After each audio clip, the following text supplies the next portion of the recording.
Hey everyone, RogueGold here, and today I've got another Heartland topic I'm bringing to you all, something that touches on the legacy of the division a little bit, which, on top of it being a Heartland topic by default, makes me very excited to discuss this with you all. Now, before we fully get into that, I do need to set up a bit of context here, so let's just dive right in. I sincerely hope you will all enjoy. So, let me start with this. If you're somebody who has played the original Division game from launch in 2016, or if you've just played it at any point in time for a good length of time, I want you to close your eyes and imagine those first few hours you ever spent in Manhattan and Brooklyn before that. Things that might come to mind is the snowfall and the buildup of it on the ground, the eerie echoes of trash falling, animals scurrying, and the distant gunfire down the streets and alleyways. The visuals, perhaps. Window fires 10 stories high, the trash bags all over the street, tarps fluttering in the wind, all of it. The atmosphere of the Division 1 is, in my opinion, unparalleled to any other game I have ever played. It conveyed the harshness of winter, the charm of Christmas time in New York City, contrasted by the horror of the apocalypse with the body bags and other environmental storytelling on the streets. It was just such an immense accomplishment on all fronts to create that unrivaled immersion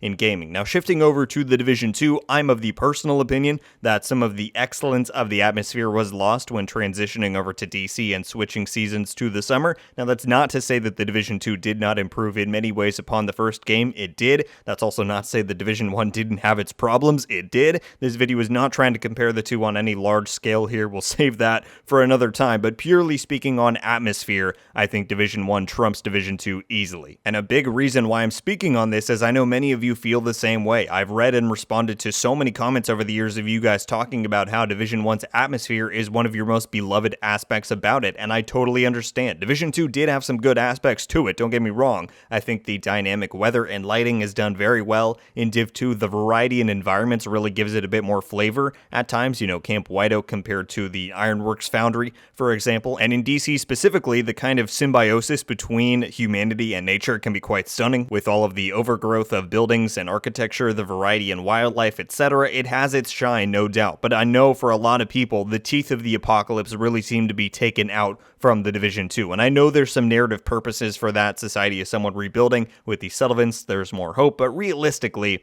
the streets would still be incredibly dangerous, and the amount of rot and flesh and bones that would actually be littering the streets is not portrayed in the slightest. They backed off from Division 1's horror vibes in that sense big time. So again, while summertime DC has its merits, I think the vast majority of us agree that wintertime apocalyptic New York City in the Division 1 was just truly special, and without question, one of Division 1's finest qualities. So that brings us to the upcoming third installment in this franchise, The Division Heartland. And you guessed it, I want to talk about its atmosphere. Does it have any chance of competing against the masterpiece of Division 1 in that regard, or have any chance of reclaiming that sense of awe and immersion that Division 2 lost a bit? Let's talk about it. Now, on the surface, I've seen a lot of skepticism regarding the Division Heartland's location. After the reveal last month, we now know that it is taking place in Silver Creek, which is indeed a fictional town somewhere in the American heartland, but it's a big change from the Division 1 and 2, which both took place in major and iconic American cities. I've seen some say, oh boy, this is just going to be a gas station fighting simulator. It's like, alright, sure, but if you actually look at some of the establishing shots we got from the reveal trailer, I'll put them up on screen, just look at the sheer variety of locations in there, especially in that second shot. You've got those worn down, broken down houses,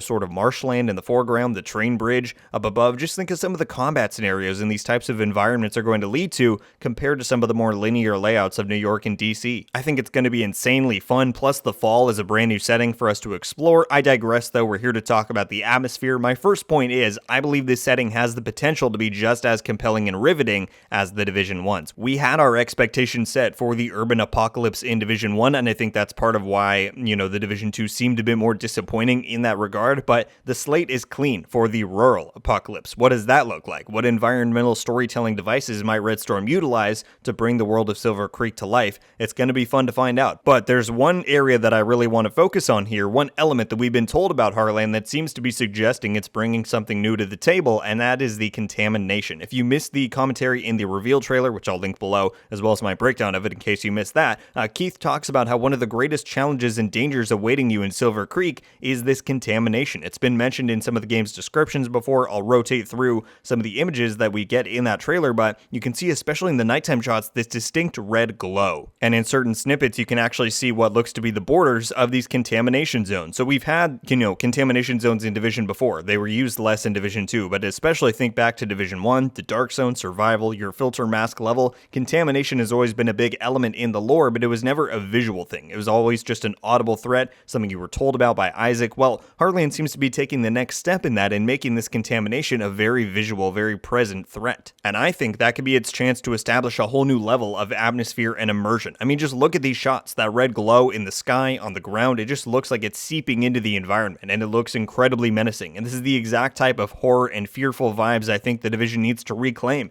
The Division 1's world was brutal, scary, relentless, and while Heartland is taking us to a whole new type of environment in a whole new season, I think this contamination they keep talking about is the game's chance at delivering its own distinct flavor of atmosphere, of immersion. They certainly keep hyping it up almost every time we get new details about Heartland. It's in a good portion of this trailer, and from what we've seen so far, I think it looks like a really cool effect. And remember, all we're seeing is a visual. Just imagine what kind of audio cues they might add onto it, what sort of gameplay factors might end up affecting it. I just picture the Division 1's Dark Zone, what it would have been like if entering the contamination zones made the environment look as dark and menacing as this contamination seems to look in Heartland. And I think it would have just elevated the atmosphere, elevated the immersion that much more. So folks, that is about all I have to say on this topic. Obviously, we will need to wait for further details, gameplay, and eventually hands-on experience to judge this all for ourselves, get a sense of if Heartland's atmosphere could truly rival that of the Division 1's, but I'm hopeful that it can. At the end of the day, it's not the most important thing. I just want the game to be good,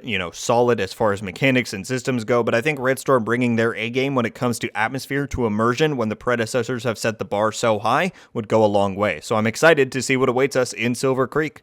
Thank you all so much for watching. Leave a like if you enjoyed this video, and be sure to subscribe with notifications on to be updated every time I upload. Let me know your thoughts about this Heartland discussion regarding its potential atmosphere. Firstly, are you in agreement with myself the Division 1's atmosphere was one of its finest qualities? And then, what do you think about Heartland's prospects for it? Could this new contamination bring a new element to that side of the game, or perhaps contribute elsewhere? Whatever your thoughts are on that or anything else, I will as always look forward to reading through them. That's going to do it for me today though, everybody. Once again, thank you all so much for watching. I hope you have a wonderful day. And until the next one, guys, RogueGold.